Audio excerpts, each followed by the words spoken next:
നമസ്കാരം. സുഖയിൽ എല്ലാവർക്കും ഇവിടെ നമ്മൾ സുഖമായിട്ടിരിക്കും കേട്ടോ. ഇന്ന് നമ്മൾ ഉണ്ടാക്കാൻ പോകുന്നത് ഒരു എഗ് ബിരിയാണി. ഞാൻ ഇതിൻ്റെ കുറച്ച് നാളുകൾക്ക് മുമ്പ് ഞാനൊരു കുക്കർ എഗ് ബിരിയാണി ഉണ്ടാക്കിയിരുന്നു. അതിൽ നിന്നും അല്പസ്വല്പം വ്യത്യസ്തമായിട്ടാണ് നമ്മൾ ഈ ബിരിയാണി ഉണ്ടാക്കുന്നത്. അപ്പോൾ ഇത് എങ്ങനെയാണെന്ന് കാണാം. നിങ്ങളൊന്ന് ട്രൈ ചെയ്ത് നോക്കൂ കേട്ടോ. നമുക്കിന്ന് എഗ് ബിരിയാണി ഉണ്ടാക്കാം. ഞാൻ ഇതിന് മുമ്പ് ഒരു കുക്കർ എഗ് ബിരിയാണി ഉണ്ടാക്കിയിട്ടുണ്ടായിരുന്നു. ഏകദേശമൊക്കെ അതേ പോലെ തന്നെയാണ്, പക്ഷെ ഇത് കുറച്ചൊരു വ്യത്യാസമുണ്ട്. അതിന് വേണ്ടിയിട്ട് ഞാൻ ഇന്നൊരു പാത്രം വെച്ചിട്ടുണ്ട്. ഇതിൽ ഞാൻ കുറച്ച് നെയ്യ് ഒഴിച്ചു കൊടുക്കുന്നുണ്ട്. ഞാൻ രണ്ടും കൂടി മിക്സ് ചെയ്യണം കേട്ടോ. ഫുൾ നെയ്യാകുമ്പോൾ നമുക്ക് ഇങ്ങനെ മേപ്പട്ടിക്ക് കയറി വരും. അപ്പോൾ സൺഫ്ലവർ ഓയിൽ രണ്ടും കൂടി മിക്സ് ചെയ്തിട്ട് നമുക്ക് ഉണ്ടാക്കാം. ഇനി നെയ്യിൻ്റെ മണം അത്രയ്ക്ക് ഇഷ്ടമുള്ളവരാണെന്ന് വെച്ചാൽ നെയ്യ് മാത്രം എടുക്കാം. ഇനി നെയ്യിൻ്റെ മണം തീരെ ഇഷ്ടമില്ലാത്തവരാണെന്ന് വെച്ചാൽ എണ്ണ മാത്രം എടുക്കാം കേട്ടോ. ഒന്ന് ചൂടായി വരട്ടെ. അപ്പോഴേക്കും ഞാൻ സവോളയും പച്ചമുളകും ഞാൻ അരിഞ്ഞ് വെച്ചിട്ടുണ്ട്. നമുക്കിത് ഇതിലേക്കിട്ട് വഴറ്റാൻ വേണ്ടിയിട്ടാണ്. അതിന് മുമ്പ് നമുക്ക് കുറച്ചൊരു ജീരകം ഇട്ട് കൊടുക്കാം. ഇത് എൻ്റെ സാധാരണ ജീരകമാണ്. പെരുംജീരകം ഇഷ്ടമുള്ളവർക്കാണെന്ന് വെച്ചാൽ പെരുംജീരകം ഇടാം. ഇനി സാജീരകം ഇഷ്ടമുള്ളവർക്ക് സാജീരകം ഇടാം. ഞാൻ ഇപ്പോൾ സാധാരണ നമ്മൾ കറികളിലൊക്കെ ഉപയോഗിക്കുന്ന ജീരകം ഉണ്ടല്ലോ, അതാണ് ഞാൻ ഇതിലേക്ക് ഇട്ടിരിക്കുന്നത്.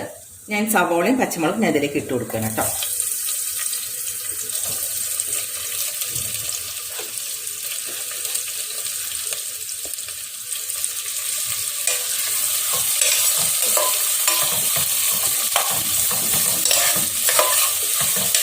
ലോ ഫ്ലെയിമിൽ വെക്കാം കേട്ടോ, അല്ലെങ്കിൽ കരിഞ്ഞ് അടിയിട്ടിരിക്കില്ല.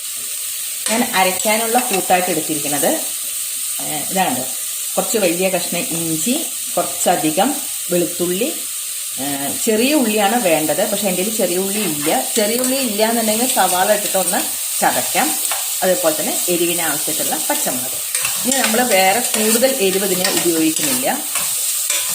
അപ്പം ഞാൻ ഇതൊന്ന് മിക്സിയിലിട്ടിട്ട് ഒന്ന് ചതച്ചിട്ട് വരാം കേട്ടോ. ലീവ്സ് ഇട്ട് കൊടുക്കുന്നുണ്ട് കേട്ടോ. അത് ഞാൻ ഇതിൻ്റെ കൂട്ടത്തിൽ മറന്നു. ഇത് രണ്ടാക്കി ഇങ്ങനെ കീറി ഇട്ടാൽ മതി. ഞാൻ ഇതാ ചതച്ചു, കണ്ടു. അരയ്ക്കണ്ട, ചതച്ചാൽ മതി കേട്ടോ.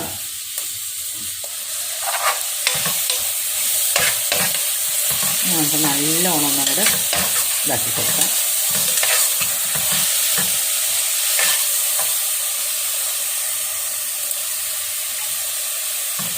അല്ലാതെ വലിയ കഷ്ണമായാലും ഒന്ന് വഴഞ്ഞ് കിട്ടാൻ കുറച്ച് ഉപ്പിട്ട് കൊടുക്കാം.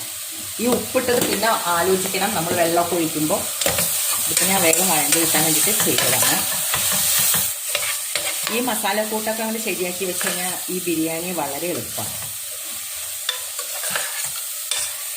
ഇത് ഞാൻ കുറച്ച് കാഷ്യൂ നട്ടാണ്. ഇത് ഞാൻ സോക്ക് ചെയ്യാൻ വെച്ചതാണ്. ഇത് ആവശ്യമൊന്നുമില്ല, പക്ഷേ ഇത് നമ്മൾ അരച്ച് ഇതിലേക്ക് ചേർക്കുമ്പോൾ ഒരു നല്ലൊരു ടേസ്റ്റാണ്. ഇതില്ലെങ്കിലും യാതൊരു പ്രശ്നവുമില്ല കേട്ടോ. അപ്പം ഞാൻ ഇതൊന്ന് നന്നായിട്ട് അരച്ചിട്ട് തരാം. പൊടികളാണ് ഇട്ട് കൊടുക്കുന്നത് കേട്ടോ. നമുക്ക് ഇനി മഞ്ഞൾപ്പൊടി ഇട്ട് കൊടുക്കാം കേട്ടോ. അതുപോലെ ഒരു സ്പൂൺ മല്ലിപ്പൊടി,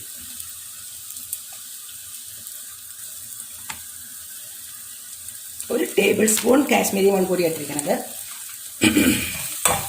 നമുക്കിതൊന്ന്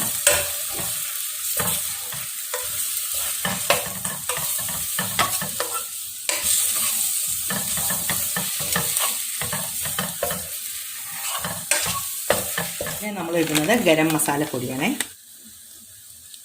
കാഷ്യൂ നട്ട് അരയ്ക്കുമ്പോൾ ഒരു നുള്ള് ജീരകവും കൂടി കൂട്ടി അരച്ചു. നമ്മൾ ജീരകം ഇതിൽ ഓൾറെഡി ഇട്ടിട്ടുണ്ട്, പക്ഷെ ഇത്തിരിയും കൂടി ഒരു മണം കിട്ടിക്കോട്ടെ വിചാരിച്ചിട്ടാണ് ഞാൻ ജീരകം ഇതിലേക്ക് അരയ്ക്കുക. അല്ലെങ്കിൽ ജീരകപ്പൊടി ഉണ്ടെങ്കിൽ ജീരകപ്പൊടി ആയാലും മതി കേട്ടോ.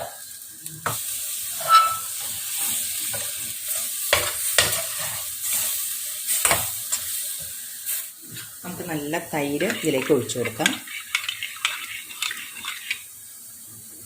തൈരും തക്കാളിയും കൂടി ആകുമ്പോഴേക്കും പുളിപ്പ് കൂടുള്ളൂ. ഇതിപ്പോൾ ഒരു കപ്പ് തൈര് ഉണ്ടാവും കേട്ടോ. പുളിക്കാത്ത തൈര് വേണേ.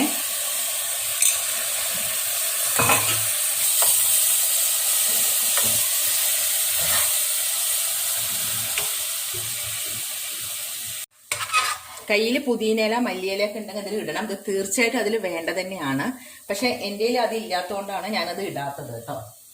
ബിരിയാണി എന്ന് പറയുമ്പോൾ പുതിനയില വളരെ അത്യാവശ്യം തന്നെയാണ്. ഞാനിപ്പോൾ കരിവേപ്പില മാത്രമേ ഇട്ടിട്ടുള്ളൂ കേട്ടോ. നമ്മുടെ മസാലക്കൂട്ട് കണ്ടില്ലേ, കറക്റ്റായിട്ടുണ്ട്.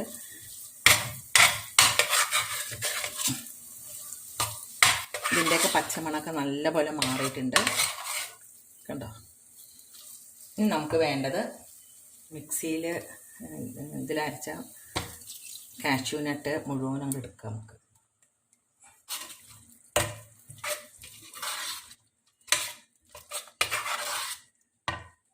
ഇനി നമ്മളിതിൽ എന്താ ചെയ്യണമെന്ന് അറിയോ, ഞാൻ കഴിഞ്ഞതിൽ പറഞ്ഞിട്ടുണ്ടായിരുന്നു എനിക്ക് തീരെ ഇഷ്ടമില്ലാത്ത ഒരു കാര്യമാണ് ഈ മുട്ട പൊട്ടിച്ചിട്ട് ഇതിലിടുക എന്നുള്ളത്. മുട്ട പൊട്ടിക്കല്ല, മുട്ട പൊടിച്ചിട്ട്. പക്ഷേ ശരിക്കും ബിരിയാണിയുടെ ഫ്ലേവർ കിട്ടണമെന്നുണ്ടെങ്കിൽ മുട്ട പൊടിച്ചിട്ടാൽ തന്നെ ബിരിയാണിയുടെ ഫ്ലേവർ കിട്ടുള്ളൂ. അപ്പം ഞാനിപ്പോൾ ഇതാ മുട്ടയൊന്ന് പൊടിച്ചിട്ടിടുക. പൊടിക്കുന്നത് 1, 2, 3, 4 ഒക്കെ ആവാം. പക്ഷെ ഞാനിപ്പോൾ ഒരു മുട്ടയെ പൊടിക്കണില്ല. ഞാൻ അന്ന് പറഞ്ഞില്ലേ എനിക്ക് ഇഷ്ടമല്ല ഈ മുട്ടയുടെ മണം എന്നുള്ളത്, ഞാൻ പലതിലും പറയാറുണ്ട്. അപ്പം ഞാൻ ഇതിൽ ഒരു മുട്ടയെ പൊടിച്ചിട്ടുള്ളൂ കേട്ടോ. ഇതുണ്ടോ,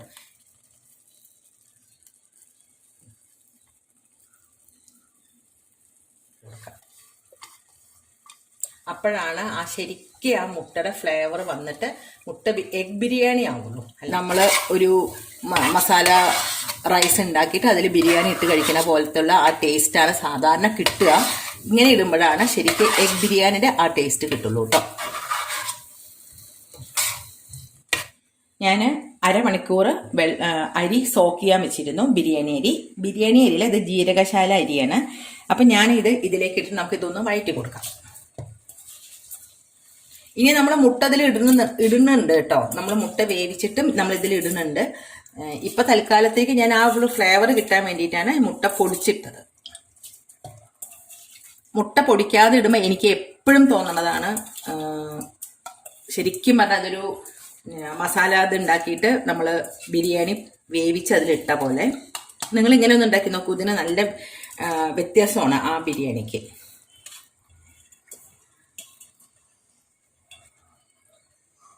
നന്നായിട്ടൊന്ന് ഇളക്കി കൊടുക്കാം. നമുക്കിതിൽ ഓവർ മസാലകളൊന്നും വേണ്ട, സിമ്പിളായിട്ടുള്ള ഒരു എഗ് ബിരിയാണിയാണ്. വെള്ളം ചൂടാക്കാൻ വെക്കണം. ആ സമയമാകുമ്പോഴേക്കും നമ്മളിപ്പോൾ ഞാൻ ഈ അരി എടുത്തിരിക്കുന്നത് എൻ്റെ ഒരു ഗ്ലാസ് ഉണ്ട്, ആ ഗ്ലാസ്സിന് 3 ഗ്ലാസ് അരിയാണ്. ഇതിൽ 3 ഗ്ലാസ് അരിയാണ്, ചെറിയ ഗ്ലാസ്സാണ്. ഏത് ഗ്ലാസ് ആണോ നമ്മൾ എടുക്കുന്നത് ആ ഗ്ലാസ്സിനനുസരിച്ചിട്ടുള്ള വെള്ളം നമ്മൾ എടുക്കണം. അതായത് ഒരു ഗ്ലാസ് ആണെച്ചാൽ 2 ഗ്ലാസ് വെള്ളം വേണം. ജീരകശാല അരി ബിരിയാണി അരി ആകുമ്പോൾ നമുക്കത് സ്വല്പം ഒന്ന് കുറയ്ക്കാം, കാരണം ഇതിന് അത്രയ്ക്ക് പെട്ടെന്ന് വെന്ത് കിട്ടണതല്ലേ, അല്ലെങ്കിൽ കുഴഞ്ഞു പോകണ്ട. ഈ സമയത്ത് നമുക്ക് ഉപ്പ് മതിയോ എരിവ് മതിയോ എന്നൊക്കെ നോക്കാം കേട്ടോ. നമ്മൾ പൊടിച്ചിട്ട മുട്ടയ്ക്ക് പുറമെ ഞാനിതൊരു 5 മുട്ടയും കൂടി ഞാൻ വേവിച്ച് ഇതിലേക്ക് ഇട്ടിട്ടുണ്ട്. ഇത് നമുക്ക് പകുതി വേവാകുമ്പോൾ ഇതിലേക്ക് തന്നെ ഇട്ട് കൊടുക്കാം. അപ്പോൾ ഇതിലേക്ക് മസാലയൊക്കെ നന്നായിട്ട് പിടിക്കും. ഞാൻ അതേ ഗ്ലാസ്സിൽ അളന്നിട്ട് കേട്ടോ എടുക്കുന്നത്.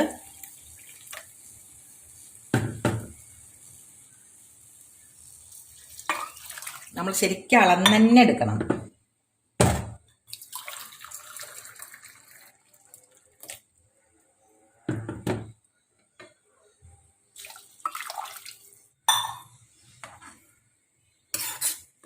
ഇത് കണ്ടോ, ഞാൻ 3 ഗ്ലാസ് അരിയരി എടുത്തത്. അപ്പം ഞാൻ 6 ഗ്ലാസ് വെള്ളമാണ് ശരിക്കും ഇതിലേക്ക് ഒഴിക്കേണ്ടത്. പക്ഷെ ഞാൻ 5 ഗ്ലാസ് വെള്ളമേ ഞാൻ ഇതിലേക്ക് ഒഴിച്ചുള്ളൂ. മസാല ഉണ്ടാക്കുമ്പോഴും അതുപോലെ അരി വഴറ്റുമ്പോഴൊക്കെ അതിൽ ഓൾറെഡി കുറച്ച് വെള്ളം ഉണ്ടായിരുന്നു. വെള്ളം കൂടി കഴിഞ്ഞാൽ വല്ലാതെ അങ്ങോട്ട് ഒട്ടിപ്പോവുള്ളൂ. അപ്പോൾ വെള്ളം കൂടാതിരിക്കാൻ വേണ്ടിയിട്ടാണ് ഞാൻ ഇങ്ങനെ ചെയ്തത്. ഇനി നമുക്കിത് ഇടയ്ക്ക് തുറന്ന് നോക്കാം, ഒന്ന് ഇളക്കി കൊടുക്കുക നന്നായിട്ട്. എന്നിട്ട് ഉപ്പും മുളകൊക്കെ ഇപ്പോൾ പാകമാണോ നോക്കുക. ഇല്ല എന്നുണ്ടെങ്കിൽ നമുക്ക് കുറേശ്ശെ ഇട്ട് കൊടുക്കാം. ഈ സമയത്താണ് നമ്മൾ പുതിയനയും മല്ലിയിലയൊക്കെ നമുക്ക് ഉണ്ടെങ്കിൽ നമുക്ക് ഇതിലേക്ക് ഇട്ട് കൊടുക്കാം. ഇതില്ലെങ്കിലും ടേസ്റ്റിന് യാതൊരു കുറവുമില്ല. നാട്ടിലേക്ക് വന്നപ്പോൾ എനിക്ക് കരിവേപ്പില കിട്ടാൻ തുടങ്ങി, പക്ഷെ മല്ലിയിലയും പുതിയനയിലയും ഉണ്ട്, പക്ഷെ ഞാനത് വാങ്ങാൻ മറന്നു, അതുണ്ടായത്. ഞാൻ നോക്കട്ടെ, എനിക്ക് മതി, എല്ലാം മതി. ഞാൻ ഉപ്പ് പോരാതപ്പോൾ ഉപ്പ് ഞാൻ ഇട്ടിരുന്നു. അപ്പം ഞാനിത് അടച്ചു വയ്ക്കാൻ പോവാണ് കേട്ടോ. ഇതിവിടെ ഇരിക്കട്ടെ. കണ്ടോ, നന്നായിട്ട് തിളയ്ക്കാൻ തുടങ്ങി. അപ്പം ഞാൻ ഈ മുട്ടയും കൂടി ഇതിലേക്ക് ഇട്ട് കൊടുക്കുകയാണ് കേട്ടോ. പിന്നെ കുത്തി ഇളക്കരുത്, അത് പൊട്ടും. ഒരു മയത്തിലൊക്കെ വേണം ഇളക്കാൻ. ഇനി നമുക്കിത് ലോ ഫ്ലെയിമിൽ വെക്കാം. ഇടയ്ക്കൊന്ന് തുറന്ന് നോക്കുക. വെള്ളം കുറവാണെങ്കിൽ ചൂടുവെള്ളം തന്നെ വെക്കണം. ചൂടുവെള്ളം തന്നെ കുറച്ച് നമുക്ക് ഒഴിച്ചു കൊടുക്കാം. പക്ഷെ ഇത് കറക്റ്റ് ആവും. ലോ ഫ്ലെയിമിൽ വെക്കാൻ മറക്കരുത് കേട്ടോ. നമ്മളുടെ ബിരിയാണി റെഡി ആയിട്ടുണ്ട്. അച്ചാറ് വേണമെങ്കിൽ നമുക്കിതിൻ്റെ കൂടെ അച്ചാറ് കൂട്ടാം, പപ്പടം, സാലഡ്. ഇതെല്ലാം ഒന്ന് ഉണ്ടാക്കി നോക്കണം. ഉണ്ടാക്കി നോക്കി ഇഷ്ടപ്പെട്ട ഒരു ലൈക്ക് തരാനും സബ്സ്ക്രൈബ് ചെയ്യാത്തവരാണെന്ന് വെച്ചാൽ ഒന്ന് സബ്സ്ക്രൈബ് ചെയ്യാനും മറക്കരുത് കേട്ടോ.